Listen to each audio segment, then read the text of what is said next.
The spaceport on Xerinth thrummed with the low buzz of commerce and interstellar travel. Ships docked and departed like clockwork, casting shadows over the bustling crowds that meandered between the hangars and market stalls. Captain Elias Vale adjusted his collar as he stepped off his modest frigate, the Aurora's grin. His gaze swept across the spaceport, taking in the myriad species and traders shouting over each other to hawk exotic wares. "Need a guide, sir?" a young Sidarian chirped, her 4 eyes blinking asynchronously. "Best rates for veterans." Elias shook his head with a half-smile. "Thanks, but I know my way around." Navigating through the crowd, his attention was caught by a sudden shift in the atmosphere. A ripple of silence spread, and a path cleared almost reverentially. Through the throng, an alien woman moved, her presence commanding and solitary. Tall and shrouded in a flowing cloak that did little to conceal her imposing frame, she walked with an air of isolation that seemed almost tangible. Elias's curiosity piqued, and he sidled up to a nearby trader, a grizzled old Tarkin polishing a stack of used datapads. "Who's that?" He nodded subtly towards a woman. The Tarkin's eyes narrowed, and he lowered his voice. "That's Seraphel. ASK Wrath. Bad news, they say. Can mess with your mind if you're not careful. Most folks steer clear of her kind. Mind tricks, huh?" Elias mused, watching as the crowd gave Seraphel a wide berth. "Yeah, and it's not just tricks. Bad omens follow her. Just superstition, maybe, but nobody wants to find out for sure," the trader added, wrapping up his wares hastily as Seraphel approached. Ignoring the warnings, Elias approached her, his steps deliberate. "Captain Elias Vale," he introduced himself, extending a hand, unbothered by the wary glances from the onlookers. Seraphel paused, her eyes, a deep violet, sizing him up.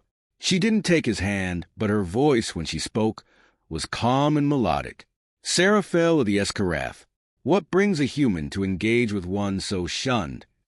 "Curiosity," Elias admitted, "and a disregard for superstitions. What brings you to Xerinth?" She looked around, her gaze indicating the sprawling docks. "Same as anyone, I suppose. A place to go when there's nowhere else." "A refugee?" Elias ventured, falling into step as she resumed walking. "In a manner of speaking, I seek a passage away from the troubles that follow my people," Seraphel explained, her tone neutral but her pace unyielding. "And what troubles are those?" Elias asked, noting the cautious distance the others kept from her. Seraphel's lips tightened. "Misunderstanding, fear, the usual culprits when one possesses abilities that are beyond the ordinary." Elias nodded, understanding more than he let on. "Sounds like you could use a friend, or at least an ally. This spaceport, heck, the galaxy, isn't kind to the misunderstood. Nor to the curious," she pointed out, her eyes flicking to his with a hint of amusement. They reached a quieter part of the spaceport, where the shadows were longer and the crowds thinner. "Tell me, Captain Vale, why risk association with me?" "The Escarath aren't exactly popular companions," Seraphel asked, her tone carrying a challenge. Elias stopped, turning to face her fully. "Because, in my experience, those shunned by the galaxy have the most interesting stories, and sometimes the most valuable allies." His voice was firm, sincere. Seraphel regarded him silently for a moment before nodding slowly. "Very well, Captain. But be warned, allying with me can be complicated. Complicated I can handle. It's boring I can't stand," Elias replied with a grin, as they walked off together. The bustling noise of the spaceport resumed around them, the temporary disturbance forgotten by the crowd, but marking the beginning of an unlikely alliance. The dim lighting of the bar on Xerinth cast long shadows over its patrons, a motley crew of species and characters each with their own stories and scars. Captain Elias Vale followed Seraphel into the establishment, his senses alert. The air was thick with the smell of spiced beverages and the undercurrent of tension that came with the territory. Seraphel led the way to a secluded corner, her cloak billowing slightly with her movements. As she settled into a booth, Elias noted the cautious, almost fearful glances directed their way. He slid into the seat across from her, ordering 2 drinks from a hovering service droid. "Why here?" he asked, his eyes scanning the bar. "Seems like you want a place less crowded." "Visibility," she responded, her voice low. "Invisibility in plain sight. Fewer chances of trouble when there are witnesses." Elias chuckled. "You have an interesting definition of trouble." Before Seraphel could reply, a burly figure approached their table. He was an ogre, massive and scarred, with tusks that jutted menacingly from his jaw. 2 more of his kind flanked him, their expressions grim. "This one," the ogre growled, pointing a thick finger at Seraphel, "is not welcome here. Her kind brings bad luck." Elias raised an eyebrow, meeting the ogre's gaze evenly. "Last I checked, the currency here was credits, not luck. She's just here for a drink, same as you." The ogre snorted, his nostrils flaring. "Not the same. We know what the Escarath can do. We don't need any of her mind games here.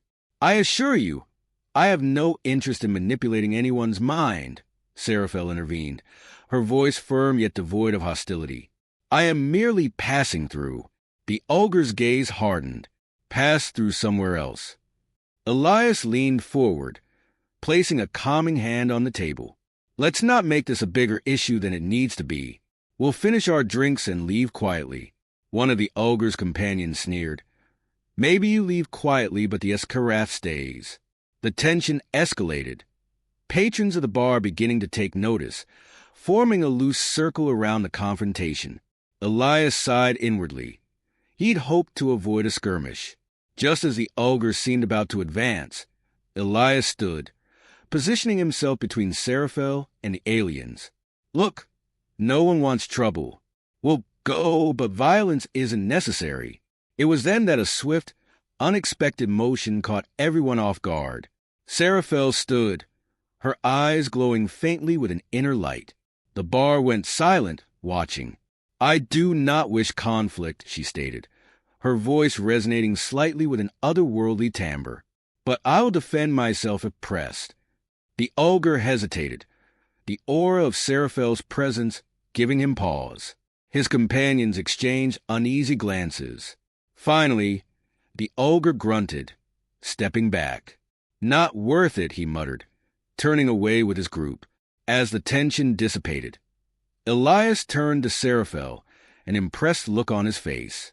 "Nicely handled, but we should probably find a less hostile spot to talk." Seraphel nodded, her eyes returning to their normal shade. "Agreed." They left the bar, the eyes of the patrons following them until they disappeared into the streets of Xirinth. "Your abilities," Elias started, once they were a safe distance away. "They're more than just mind games, aren't they?" Seraphel glanced at him, a wry smile touching her lips. "Much more, Captain Vale. But whether they are a gift or a curse is still up for debate." As they walked through the darkening streets of the city, Elias knew that this alliance might be his most unpredictable yet. But he was determined to learn more about this mysterious Escarath, who defied her reputation with such quiet dignity. Under the pallid glow of Xirintha's twin moons, Elias and Seraphel found refuge in an abandoned outpost on the outskirts of the main city. The structure, half engulfed by creeping vines and the relentless sands, offered a temporary sanctuary from the prying eyes and whispered judgments of the spaceport and its cantinas. Inside, the air was cool and slightly musty, the silence a stark contrast to the cacophony of the city. Seraphel removed her cloak, revealing the intricate tattoo-like markings that traced her skin, glowing faintly in the dim light. Elias watched her curiously, setting up a small device that emitted a soft hum, creating a rudimentary security perimeter around the outpost. "So, Seraphel, you mentioned being a refugee," he began, seeking to bridge the gap between them. "What exactly are you running from?" Seraphel settled onto an old crate, her gaze fixed on a crack in the wall. "It is not merely what I am running from, but what follows me," she said, her voice tinged with a mixture of sorrow and resignation. My abilities, as you have seen, are not common, even among the SK Wrath. They made me a target on my homeworld, a symbol of fear to some, a beacon of exploitation to others. Elias nodded, his expression one of understanding. You were exiled because of what you can do.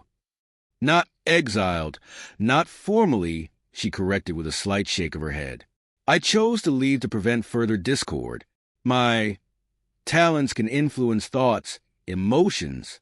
They feared I could control minds, sway the masses. And there are those who would kill to harness such power for themselves. Sounds lonely, Elias remarked, pulling up a crate to sit opposite her. Being feared for things beyond your control. It is, she admitted, allowing a rare vulnerability to show. But solitude is safer than the alternative. Yet, even here, far from home, I am not free from the dangers that my abilities attract. The outpost makeshift security system beeped softly, a reminder of the precariousness of their situation. Elias leaned forward, his tone earnest. If it's protection you need, maybe we can help each other out. I'm no stranger to danger, and I've got my own set of skills that could come in handy. Seraphel considered him for a moment, her eyes evaluating. And what do you seek in return, Captain Vale? Answers, he said simply. Stories. The truth about this galaxy and its myriad mysteries. And maybe a way to prove that not all power needs to be feared or controlled. A smile, small and tentative, crossed Seraphel's face. Then perhaps we do have a basis for an alliance, Captain. But be warned, the truths of the galaxy are often more complex and darker than they appear. I wouldn't have it any other way, Elias replied with a grin. Their conversation was interrupted by the crackle of Elias's comlink. He listened, his face growing serious, then turned to Seraphel. We've got company, bounty hunters, by the sound of it. Seems your reputation precedes you. Seraphel stood, her body tensing as she readied herself for what was to come. Let them come. We will face them together. As they prepared to defend their makeshift stronghold, Elias felt a new sense of camaraderie forged between them. Together, they would confront whatever threats the galaxy hurled their way, united by their shared quest for survival and understanding. This unlikely alliance, formed in the shadows of an abandoned outpost, might just be the beginning of something significant. Elias and Seraphel hurried through the dark corridors of the ancient ruins on a moon orbiting Zerint, their steps echoing in the vast emptiness. The air was thick with dust and the weight of history. Elias held up a torch, casting light on the walls inscribed with glyphs that shimmered under the beam, signs of civilizations long forgotten. Are you sure this is a place? Elias asked, his voice low as they navigated the labyrinthine passageways. According to the text we decoded, yes, Seraphel replied, tracing her fingers over the carvings. These ruins are said to hold the key to understanding my role in the prophecy. The prophecy in question had haunted Seraphel since her departure from Eskarath, a foretelling that spoke of a harbinger who would bring about a pivotal change in the galaxy. Its ambiguous nature had led to fear and conflict among her people and the broader galactic community. They arrived at a chamber where the walls converged into a dome, the center of which held a pedestal with an ancient artifact, a crystal that pulsed with a faint, inner light. This must be it, Seraphel whispered, approaching the pedestal with reverence. The heart of Terex. It's said to reveal the true path of the harbinger. Elias watched as she placed her hands on the crystal.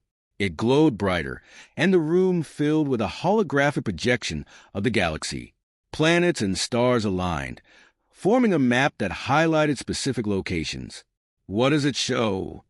Elias inquired, peering over her shoulder. It's a star map, Seraphel explained, her eyes scanning the projections. These points must be where the key events of the prophecy are to unfold. We need to visit these places to gather more clues. Their discussion was cut short by the sound of crumbling stone. From the shadows, figures emerged, alien creatures, guardians of the ruins, awakened by their presence. Their forms were spectral, almost ghost-like, drifting towards them with eerie silence. Looks like we're not welcome, Elias said, drawing his blaster. Seraphel stepped back, her hands raised in a calming gesture. Wait! They may not mean harm. These are the custodians of lore, meant to protect the secrets of the ruins. As one of the creatures approached, its translucent hand outstretched, Seraphel communicated with it through gestures and soft, melodic tones.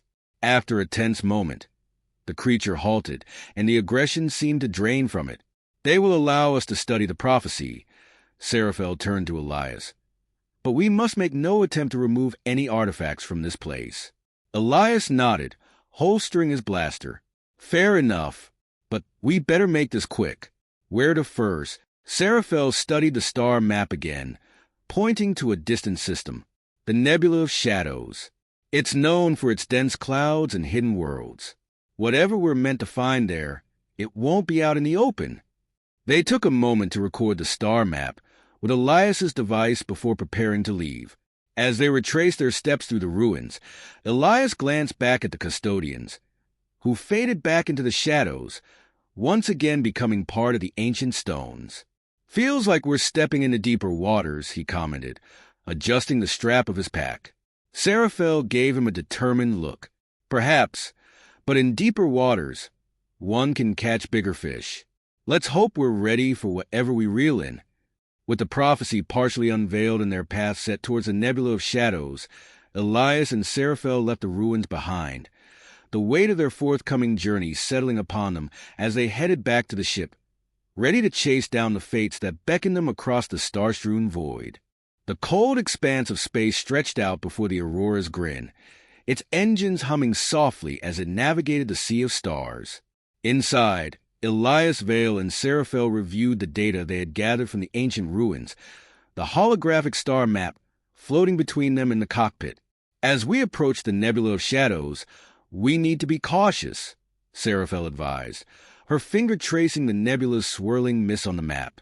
This region is notorious for its anomalies and hidden dangers. Elias nodded, his hands steady on the controls. We'll keep the ship on passive sensors to avoid drawing attention. But remember, we're not the only ones who might be interested in the secrets of your prophecy. No sooner had he spoken than the ship's alarm blared, a signal of incoming vessels. Elias flicked the display, and the sensor readout showed a small squadron of ships closing in on their position. Looks like trouble didn't take long to find us, Elias muttered, adjusting the ship's trajectory. Hold on, I'm going to try to lose them in the asteroid field ahead. Seraphel braced herself against the console as Elias skillfully maneuvered the ship through the dense cluster of asteroids. The pursuing ships, agile and persistent, mirrored their path, laser blasts searing close enough to illuminate the Aurora's grin in stark relief. Why are they after us? Seraphel asked, her eyes fixed on the sensor readouts. Could be bounty hunters. Could be zealots who believe the prophecy should remain a secret, Elias speculated, his voice calm despite the intensity of their situation. Or just opportunists who think they can profit from capturing Eskarath. As they weaved through the asteroids, Elias spotted an opportunity, a narrow passage that could work to their advantage. I'm going to make a run for that gap.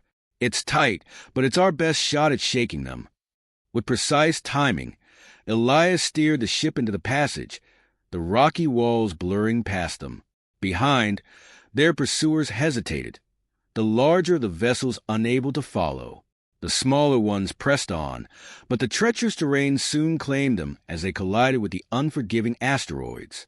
Breathing a sigh of relief, Elias steered the ship out of the asteroid field and set a course for the Nebula of Shadows.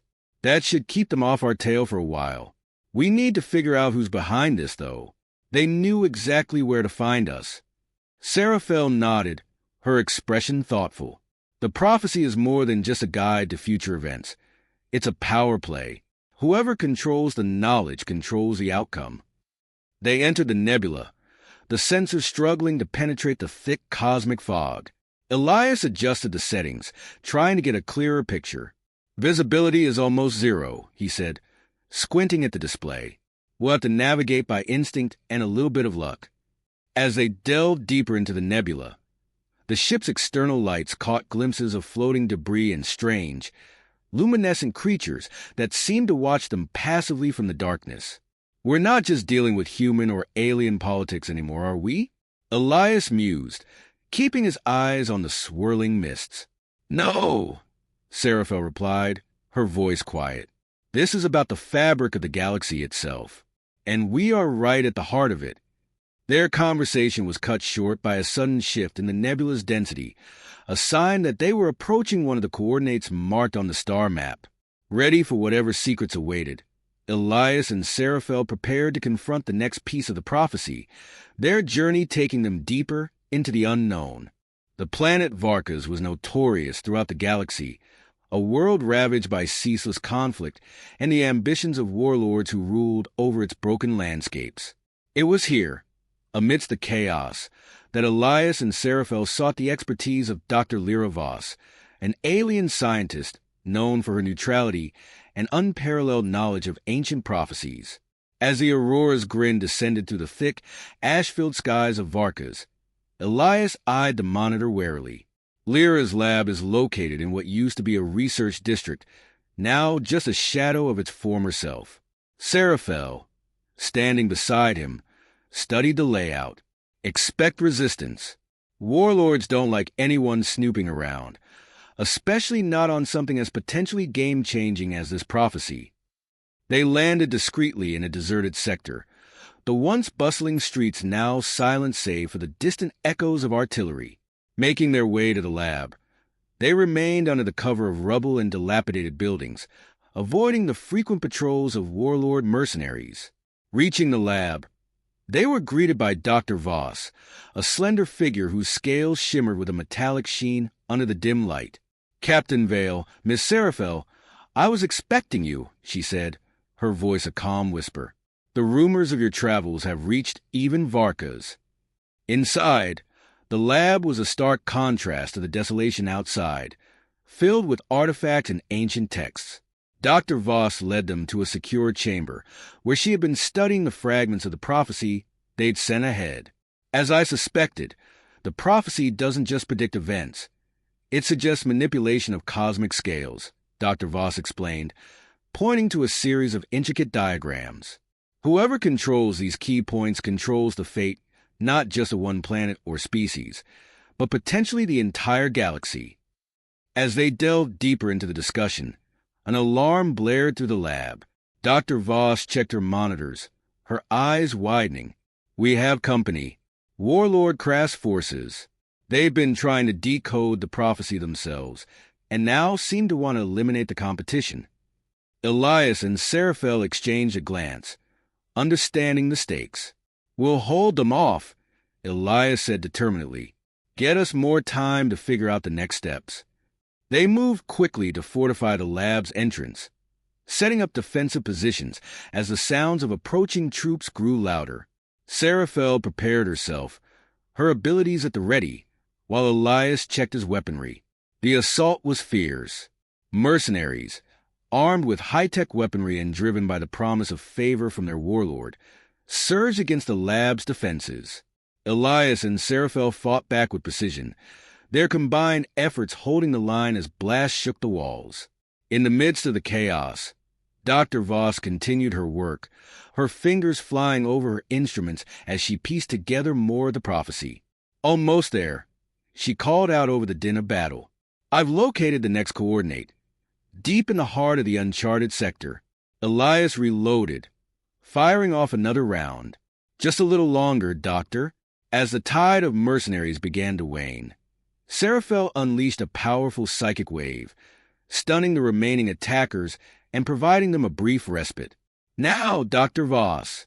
With the coordinates secured, Elias and Seraphel prepared for a quick escape.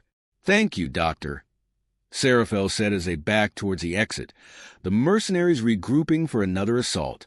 "Go and fulfill the prophecy," Dr. Voss urged them, her eyes alight with a mix of fear and hope. Blasting their way through the final wave of mercenaries, Elias and Seraphel made a run for their ship, the coordinates of their next destination already programmed into the NAV system. As they soared away from the war-torn planet, Both knew that their journey was about to plunge them deeper into the unknown mysteries of the galaxy, with the fate of countless worlds hanging in the balance. The journey to the uncharted sector was fraught with tension and uncertainty. The Aurora's grin glided through the void, its engines humming a steady, calming rhythm against the backdrop of the vast, starry expanse. Inside, Elias and Seraphel prepared themselves for what might be their most crucial discovery yet. The coordinates Dr. Voss gave us don't correspond to any known systems, Elias noted, reviewing the ship's navigation charts. It's as if we're chasing a ghost. Seraphel stood beside him, her gaze fixed on the screen. Or perhaps something that was meant to be hidden, she suggested. The final piece of the prophecy might well be something that was never meant to be found. As they neared the coordinates, the sensors began to pick up anomalies, fluctuations in the fabric of space itself. The ship shuddered as they approached a seemingly empty region of space, which suddenly flickered and revealed a hidden star system, masked by advanced cloaking technology. "Looks like we've found our ghost," Elias murmured, maneuvering the ship into orbit around a desolate planet that bore signs of ancient technology. They landed near a massive, dilapidated structure that seemed to pulse with a faint energy. The air was thick with the aura of history and secrets long buried. "This must be it," Seraphel said, stepping out of the ship, the birthplace of the prophecy. Inside, they found a vast archive filled with alien script and artifacts, the walls lined with holographic images that told the story of the prophecy from its inception. As Seraphel interacted with the archive systems, a detailed hologram unfolded before them, revealing the true nature of the prophecy. "The harbinger isn't a person," Seraphel read aloud, translating the ancient text. "It's an event, a convergence of cosmic energies that, if harnessed correctly, could lead to a new era of peace and prosperity for the galaxy." Elias looked over her shoulder, studying the diagrams and celestial maps that detailed astronomical alignments and energy flows. But if mishandled, could it cause destruction? "Yes," Seraphel confirmed, her expression somber. "Which is why it was kept a secret. There are those who would exploit this power for their own gain, without understanding or caring for the consequences." As they absorbed the gravity of their discovery, a new challenge presented itself. The systems alerted them to incoming ships, warlord factions that had followed them, eager to claim the power of the harbinger for themselves. "We need to broadcast this information before they get here," Elias said urgently. "If we can share the truth with the galaxy, perhaps we can prevent misuse of the harbinger's power." Working quickly, Seraphel interfaced with the archive's broadcasting system, sending the data streaming across space to every reachable outpost, planet, and ship. Elias prepared the ship for a quick departure, knowing that they would need to defend the location until the broadcast was complete. As the warlord ships descended, a fierce battle ensued. Elias and Seraphel fought not just for their lives, but for the chance to reshape the galaxy's future. With every passing moment, the broadcast edged closer to completion, the information reaching farther into the cosmos. Finally, as the last of the data was sent, Seraphel turned to Elias. "It's done. Whatever happens now, the truth is out there." With the enemy closing in, they made a desperate escape back to the Aurora's grin, blasting off from the planet as explosions rocked the surface. As they set course away from the uncharted sector, Elias and Seraphel knew that their journey had changed them, and perhaps the galaxy forever. The truth of the harbinger, now known to all, held the promise of unity and peace, as well as the peril of greed and war. The future of the galaxy was now, more than ever, in the hands of its people. The aftermath of their daring broadcast left the galaxy in a state of unprecedented upheaval. Factions that once vied for power through secrecy and manipulation now found themselves grappling with a public that was armed with the truth about the harbinger. The revelation of the prophecy's true nature sparked debates, treaties, and, in some cases, conflicts that sought to determine how the newfound knowledge should be handled. Aboard the Aurora's grin, Elias and Seraphel watched the unfolding events via the galactic news feeds, their mission far from over, but entering a new phase. They were now mediators in an unfolding historical shift, their insights sought by leaders and citizens alike. "We've started something we need to see through to the end," Elias stated, his voice resolute as he piloted the ship towards the Galactic Council's headquarters, where a summit was being convened. Seraphel nodded, her eyes weary but determined. "The galaxy's future may well depend on what happens next. We need to ensure that the Harbinger's power is used for the benefit of all, not just a few." Arriving at the Council's massive space station, the duo was greeted with a mixture of reverence and suspicion. They were escorted to the Council chambers, a vast auditorium filled with representatives from across the galaxy. As they took their place at the speaker's platform, the murmuring crowd settled into an anticipatory silence.